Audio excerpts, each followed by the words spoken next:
Chris, after everything you guys went through last year, what does it mean to officially be back in the playoffs this year? It feels amazing, honestly. My first year we won a championship. Second year we went to second round. I didn't feel like I was, I've learned so much from it, but from the sideline, and it feels good to get to the playoffs. And seeing that last year didn't really, hurt us that much. We learned so much from last year. But I think me, Fred, Pascal, OG, and just on what it is to play winning basketball, and it feels good to be back. You and Precious are almost attached at the hip now. I mean, you go to the table and he's right behind you almost every time. Yeah. What's the chemistry like between you two, and is there something working between the two of you that makes that good? I think it's, we bring the same energy, different style of body, different style of game.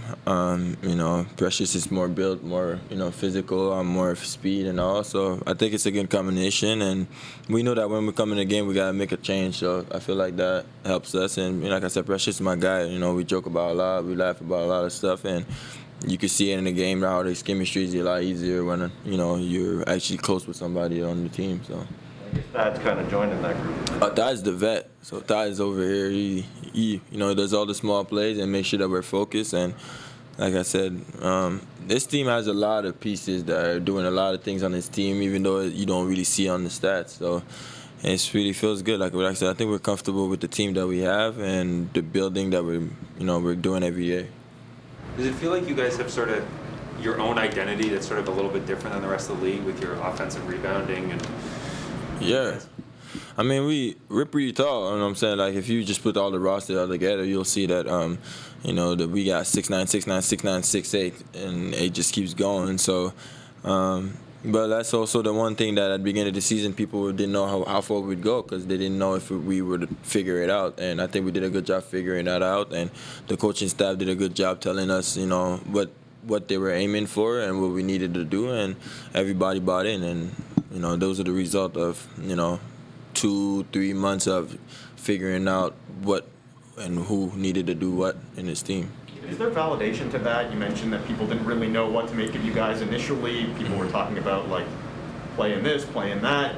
To be able to avoid that play-in and to be back in the playoffs, like, does that sort of feel good from a validation standpoint? Every year that I've been here, they always seeded us lower than what we thought we could be. And it just made us, work harder. I feel like we all knew what we were capable of doing. And obviously we didn't, last year we thought we would be all right too. And we had, COVID hit us. And, we could have been a run too. So I never seen it like, it was a squash every year. So this year, I think when I saw the talent that we had, it was just about putting all the pieces together, really. Was it the work on the offensive glass that was kind of the great equalizer, or the one that sort of where everything started to work when you guys started hitting the board with 3 guys at a time, 4 guys at a time, and it just sort of that it felt like that was when things kind of. The offensive rebounds do help, but I think that one thing that we started doing a lot is when everybody's locked in on defense, it really gets difficult to score because you probably got a 6'5" and up guarding the ball already, and then you driving his arms everywhere and all. So I think that really helps us. And then after that, when let's say we already got good scores, so when we miss, we get our miss back. Now it really becomes really difficult to do anything against us. And I think every game that we showed up with a lot of energy, that we stick to the defensive scheme and played harder than the other team, we usually win. So Nick talked about moments ago that you guys have, at the beginning of the year, you try and switch defenses, zone and man or whatever, and you guys would have no idea what you're doing. Yeah. Does it feel like you've come a long way and now you guys can do anything on defense? Yeah, I think we've learned from each other. Obviously, the schemes are becoming really more familiar depending on what team we're playing. We've played almost every team 3 times, 4 times already, so we kind of already know before the game starts that, okay, this is what we're going to do. And like I said, with the reps and stuff and playing with the same people all the time, you just get a feel of it now that, okay, maybe pressure's going to go outside and you stay inside and it's not 2 guys running at 1 guy. I think that really helps us with a lot. What do you think of his dunk? Oh, that was nasty. He dunks on him every time. I think that's the 3rd time he gets dunked on. Yeah, there was 2 on the film already. You're going to add up another one now. Okay. Chris, individually, how much have you been looking forward to this playoff opportunity? Because you look at the last 2 times, you didn't get much of an opportunity. Yeah, I just, obviously it's it's just a good moment for me just to realize how far I've come and how far we came as a team. I think, there's a time where I think we were like 2-8 at home, and we didn't really know what was going on, and obviously people was down us a lot. So, there's a lot of stuff that we had to do as a team to change.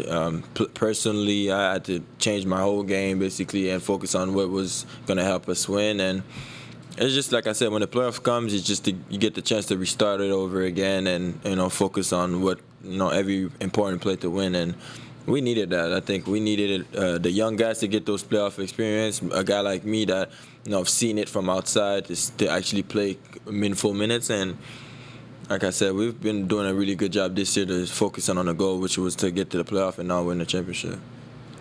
Okay. Go ahead, Oren. Hey, Chris. From an outsider perspective, it seems like this team, this group of guys that you have, gets along pretty well this year off the court. I'm wondering, in terms of the different groups that you've been with in the NBA, what makes this one kind of so unique in the locker room and the camaraderie between you guys? I think nobody takes anything that serious. I think you could joke about about everything, and it seems like we're all laughing, and everybody know each other and know when to actually approach somebody and when to just leave them alone. And that's like I said, we had a lot of time together. We've been working out since before summer league, so it's just a lot of months to be together. We went to LA, and we got time to build a lot of chemistry. And some of the guys been there for a long time, me, Fred, OG. So you put all this together, and then things just becomes a lot easier to deal with. For sure. Do you think that could help you guys going into the playoffs when it comes to having to have those hard conversations? Of course. I mean, like I could be like one of the proof is that I had a moment where like I wasn't playing my great basketball, and nobody on this team actually made me feel like it. Obviously I knew, and the people was talking about on the team. When I'm talking about the team, they all knew that. I'm saying what I was capable of doing, and they kept my head up. And I think that's gonna help us because, like I said, like games where when everything that was wrong and it seems like nothing goes right for us, I know that we're gonna stay together, and that's the best thing about this team. Thanks, Chris. Okay, last couple questions for you in French, Chris. Go ahead, Etienne. Salut Chris, félicitations pour cette belle victoire. Thanks. Un long parcours depuis Montréal, depuis ton dernier titre, effectivement avec les Raptors en 2019. On a vu ta progression. Franchement, bravo. Déjà, bravo. Merci. Maintenant, comment toi tu vois la suite? Comment tu vois ce challenge qui va arriver, cette qualification finale pour les playoffs? Comment tu vois ça? Moi, j'essaie de traiter comme les autres games. Je pense que on sait l'importance de chaque game, mais c'est important de savoir qu'on fait les affaires bien, on gagne les games et il faut pas changer trop parce que, comme j'ai dit, parce que c'est les playoffs. Je pense qu'on a une bonne structure, on a une bonne façon de jouer en ce moment. Il faut rester focus sur ça. Et puis, comme j'ai dit, l'énergie qu'on amène off the bench pour les gars comme moi, Precious et tout, il faut continuer comme ça. T'as hâte. Ouais, en tout cas, je te remercie et bon courage pour la suite. Merci. Last question to Mike. Go ahead, Mike. Bonsoir Chris, est-ce que tu m'entends bien? La connexion, elle n'est pas très bonne en haut sur la gondola. Ah oui, je t'entends. Ouais, c'est bon. Parfait, félicitations pour la qualification en playoff. Je voulais juste, pour revenir sur ce match rapidement, quel était le plan pour défendre sur Trae Young et comment tu as trouvé votre performance par rapport à ça? Il y a la victoire, donc c'est réussi, mais quels étaient un peu les objectifs face à lui? On voulait toujours avoir deux personnes. On voulait qu'ils pensent qu'ils jouent contre deux personnes à chaque fois. Je pense que ça, c'était le but. Et on a rendu ça un peu plus difficile. Comme on sait, il n'y a personne qui peut vraiment guard Trae Young tout seul.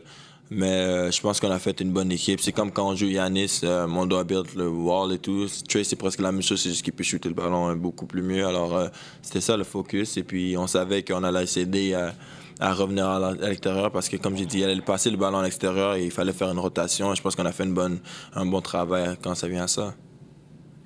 Et par rapport aux playoffs qui arrivent, je voulais savoir quels vont être les objectifs sur les 3 matchs restants. Est-ce que vous avez envie d'aller chercher la 5e place? Est-ce que c'est juste se préparer? Quels sont un peu, quel est l'état d'esprit? Aucune idée. Moi, je pense que la seule chose que je sais, c'est qu'ils vont nous faire, comme je dis, jouer les games pour gagner. Puis c'est juste ça. Je pense que même là, on pensait pas à, OK, si on gagne, on fait les playoffs ou whatever. Je pense qu'on voulait juste gagner, puis ça va continuer comme ça. À part ça, je sais pas vraiment. Comme j'ai dit, je pense que le but, c'est de gagner le plus de games possible et puis être prêt pour les playoffs. Ok, je me permets une dernière petite question. Dernièrement, tu as pas mal parlé des relations journalistes-joueurs dans le podcast, notamment avec William Lou. Est-ce que en début de saison, vous aviez regardé un petit peu ce qui se disait chez les médias, qui vous mettaient avec 25 victoires, 27 victoires? Est-ce que ça vous a servi de motivation supplémentaire ou c'est quelque chose que vous n'avez pas calculé? Non, pas pantoute. Moi, j'ai pas pensé à ça. Puis, comme j'ai dit, les médias vont dire qu'est-ce qu'ils veulent faire. Moi, pas de mentir. Rien à foutre. Ok, Ouais. parfait. Merci beaucoup, Chris. Merci. Yeah.